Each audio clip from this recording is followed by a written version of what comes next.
I know that this is actually the fourth talk in a row, and there was no coffee. It's immediately after lunchtime, so I bet that most of you feel like this.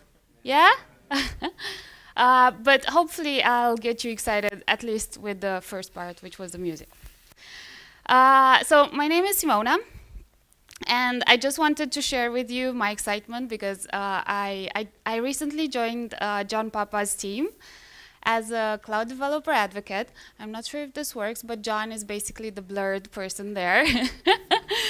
Some would say the most important person in the team, some would say otherwise, and this is Burke, and that's me, the smallest there. I'm also, so you can find me on Twitter as Simona_Cotin. And I have a background in computer science. I've been implementing a data analytics platform in the past few years using Angular, Java, React, and I'm super passionate about Angular, AngularJS, call it whatever you want to. It's still Angular. It's just Angular. And as part of my passion for Angular, I helped out, I co-organized the Dublin AngularJS meetup. And I'm also an advocate for women in tech. And this means that I helped mentoring at Women Who Code and NgGirls, and I advise, or I invite all of you to maybe do that from time to time when you have the chance. I think, yeah, that covers most of my experience. And today I wanted to talk to you about RxJS. And just a quick disclaimer there, I'm not a RxJS expert, but I hope that we can learn together at least a few new things. And that being said, I just wanted to check with you, how many of you have used RxJS? Okay, quite a few, so yeah.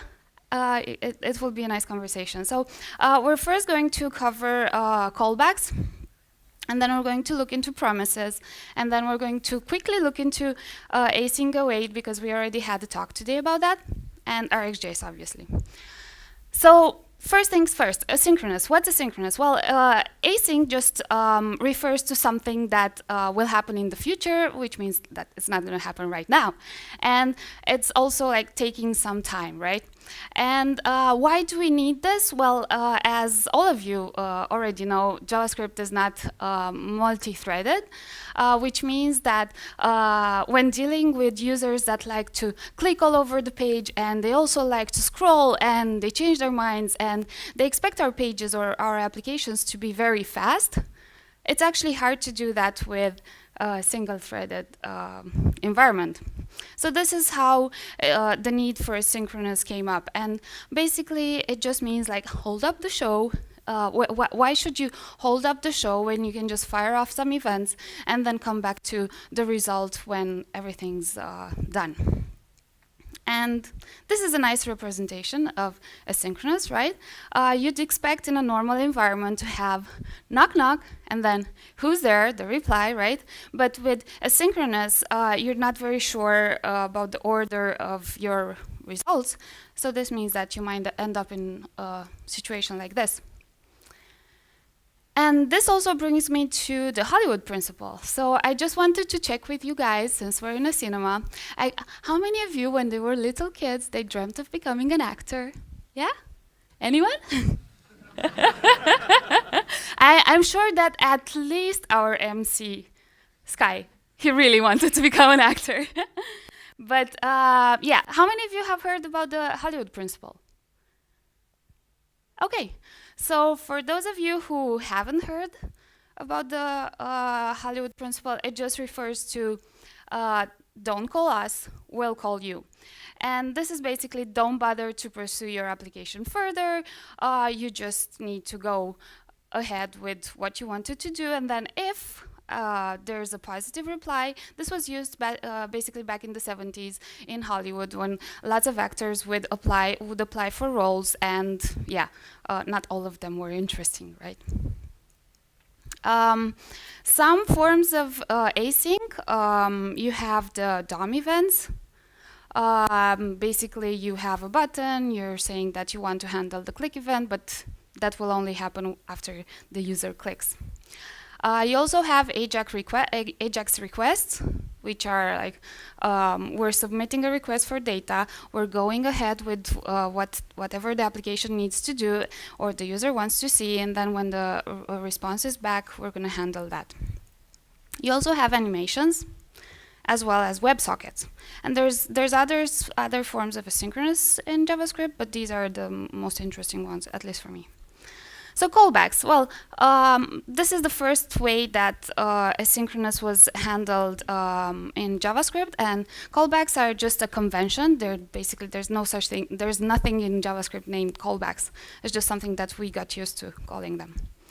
And say you're a programmer and you're super passionate about beer, and you have this Ajax request, or you go to a bar and you want to fetch a beer, you want to grab a beer, and then you have this callback where the waiter maybe gets your beer or he doesn't. So you verify whether you have an error, or you can just go ahead nicely with your life. But the thing with beers is that it's never just one, right? And yeah, it becomes like you have one and then you continue, and this is basically a very nice representation of how chaining callbacks would look like. Do you want to see that again? Yeah. Has anyone ever tried this?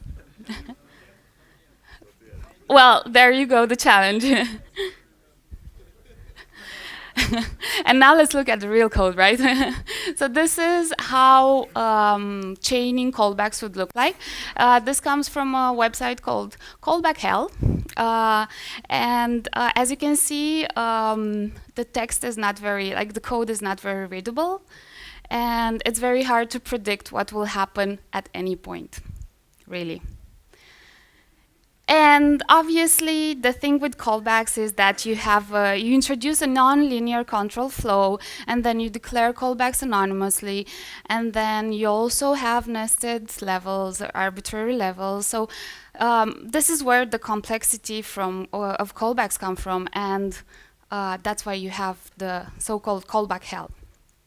So something better had to come along, and that obviously is promises, as most of you know. And like promises are basically the result of an asynchronous operation, and you have 3 different states of a promise. The first one is pending, and then you have the fulfilled promise, and you have the rejected promises. And the thing with promises is that they can only handle a single value. Right, and once the promise has been fulfilled or rejected, the promise becomes immutable, which means that you can never change it. You cannot change the status of the promise. And yeah, you would create a promise like this, like you pass to the promise constructor a resolve, a callback that receives a resolve or reject parameter, and then you deal with that. If everything's successful, you resolve the promise, otherwise you reject the promise. And this looks familiar as well, right? This is how you would use a promise. And chaining looks a bit better. It's not as confusing as callbacks is, which is nice. But then we still have issues with promises, which is if you think at DOM events, not all DOM events require a single value, right? You might want to like to merge multiple values when treating like a single event. And then also for animations, you might want to just cancel animations. You don't just want them to run forever or something. And then for Ajax requests, obviously you need a single value. But think of the modern approach, or like in data platforms where you make lots of requests for data, you might end up in a single application. Let's say you have multiple tabs, right? I've had this in my previous project, where for one tab, we were displaying tons of charts, and then that meant that we were retrieving lots of data. And for each widget on the dashboard, we would retrieve data separately. And imagine that the user just started a request for tons of data, and then he just says, oh, you know what, I'm bored. I'm actually bored. I want to move to the next tab. What does that mean? It means that your request, both your server and your JavaScript, your client side, it will work on that previous request while making a new request. So you have no chance of actually canceling any of those. And that's painful. You have to introduce state that will help you maybe not react to the new data. And finally, with WebSockets, you need 0 to n values. So promises are not ideal. And then we have async await, which is the new kid on the block, and it's the new way of dealing with the synchronous code, and it looks much nicer. Our code looks like it's more readable. It's built on top of promises, so it doesn't really solve any of our previous issues.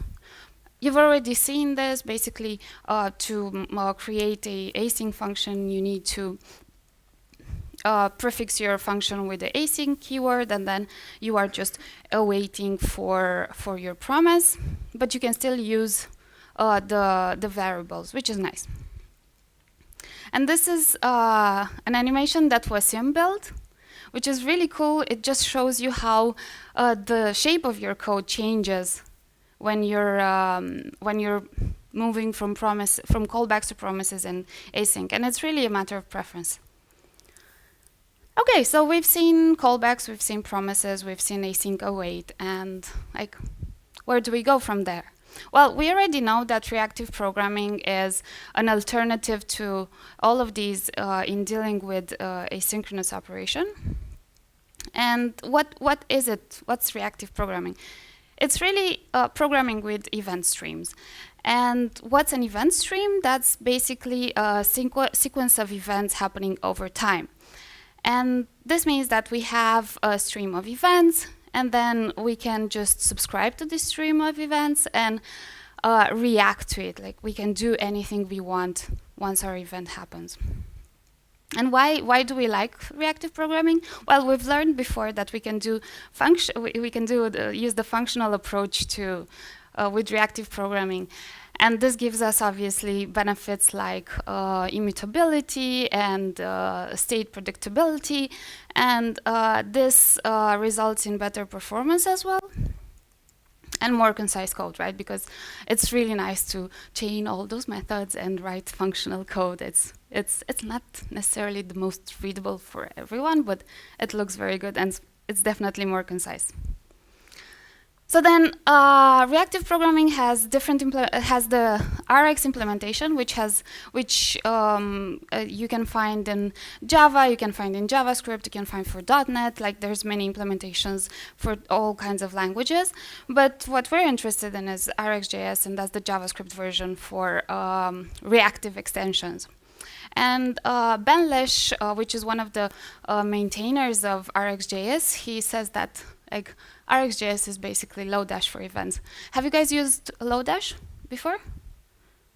Okay, so for those of you who don't know, it's basically Lodash is a library that helps you deal with collections in a more performant way, and I definitely recommend you to check it out.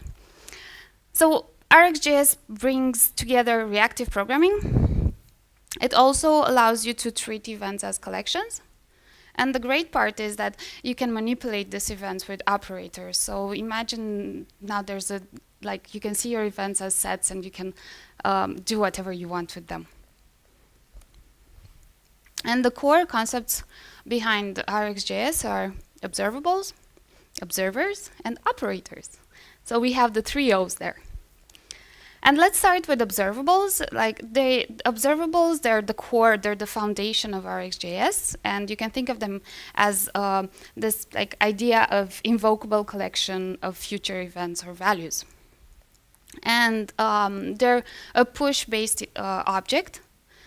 And in fact, observables are based on the observer pattern, as Luca mentioned. And you have the observable is the object that is the party that pushes values, and the observer is the party that listens for values. And you can create observables by using this the create method, which receives as a parameter an observer, and then you can either emit value using the next method. And you can also, if there's errors, you can throw errors or exceptions, and you can also emit the complete signal. And then obviously you need to subscribe to an observable, because observables they're lazy. Nothing will happen if you just create an observable. It will just stay there. And by subscribing to an observable, when you're subscribing to an observable, you receive a subscription, which you can call unsubscribe on. A different, the create method is actually a very low level way of creating observables, but then you can also create observables using the interval method, which basically every 200 milliseconds it will emit values from 0 to how much it will, like if it's infinite, it will be infinite. Otherwise, you can use take to complete the stream. Every single time you need to subscribe, and then you can even unsubscribe if need be. Another way of creating observables is using DOM events. So you can use methods like mouse move, mouse click, and then you have your own observable. You're now listening to the mouse move event, and you can see how nicely there we are displaying the X and Y values. So as you've noticed, like there's 3 different notifications that you can send from an observable. The first one is next, which emits a value, which can be a number, a string, an object, whatever. You can also send exceptions or notifications in different situations. And you can also send a complete notification. And basically you can emit 0 to infinite next notifications, but then once an error or a complete notification has been sent, it just means that nothing else will be delivered.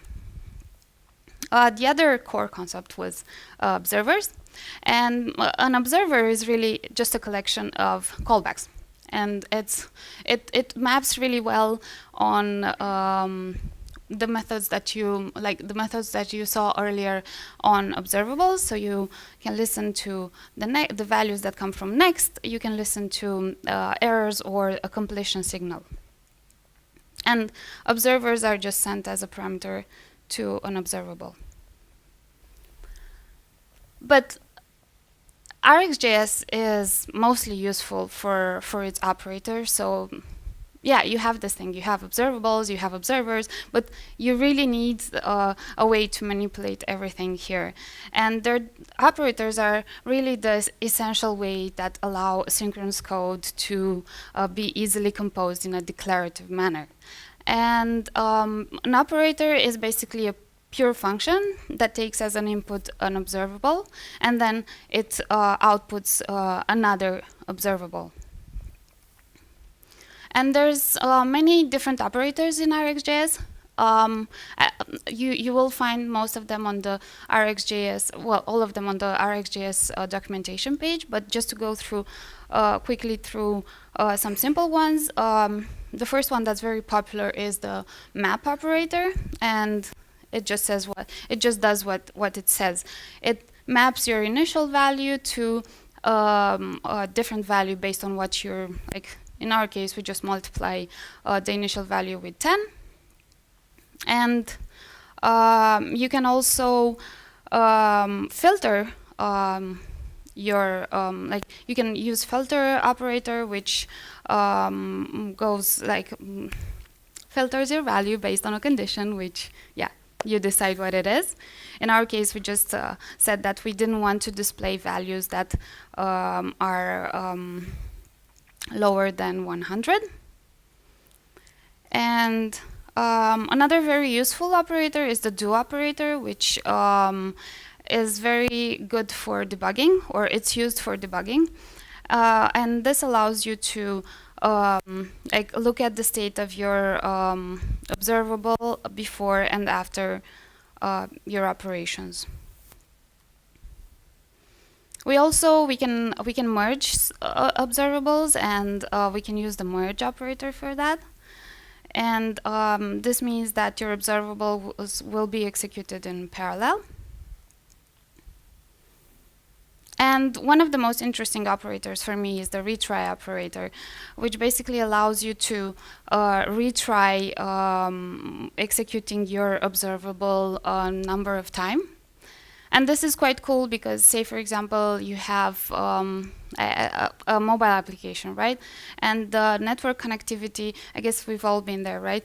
The network connectivity is not the best. So say you have an exception, you have an error, you cannot connect to your server, but then you want to retry that. You want to retry, I don't know, 3 times, 10 times. Observables allow you to do that easily. Whereas with promises, you'd have to maintain some state there. And there's different types of operators.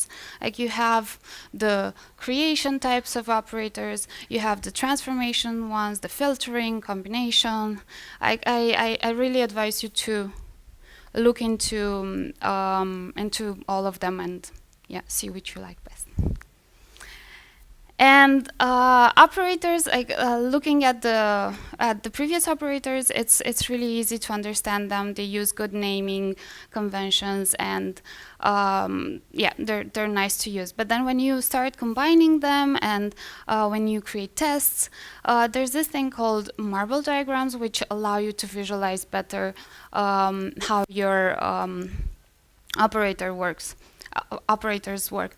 And you can look at this. So the first axis there is your first observable, and you add to that, and like it goes from left to right, and that's basically your time axis, and it emits values like 4, 6, 8, and you apply the multiply by 10 operator, and then you get the new observable, which just stops when we have a, which is an error, right? Because that's not a number. So marble diagrams are really used when you want to understand better, when you have complicated operators, complicated like observables, and you want to understand better your application. And the challenges with, obviously, not everything is perfect. So even though reactive programming is very interesting, and RxJS might be the new cool thing around, there's still challenges with that. And one of the most important ones is actually thinking reactive, right? Because we're used to the old imperative way of thinking, and you just have to change your mindset, really. And then other challenges are understanding the API. So this has changed a lot in RxJS 5. Many things have improved. The documentation is better now, but historically, using Rx was not the easiest thing to do, and particularly because of APIs. And debugging is still not the easiest thing to do because, as I've mentioned before, you need to use this operator do, which allows you to print state, which is not ideal, right? Like this is so back in the old days. Ben Lesh and the RxJS team is working on some browser extensions that will allow you to do better debugging. But for now, these are basically our only choices. And this is my summary. Callbacks, they're not the coolest thing to use now. Like, they can take you in hell. And then promises are not always the right tool. And RxJS obviously can be useful in certain types of applications, normally in event-driven applications or in applications that you have to deal with lots of data. So pick and choose your weapon, pick and choose your tool based on your application's needs. And remember, everything is a string. Every reactive programming said. And thank you so much. Time for coffee.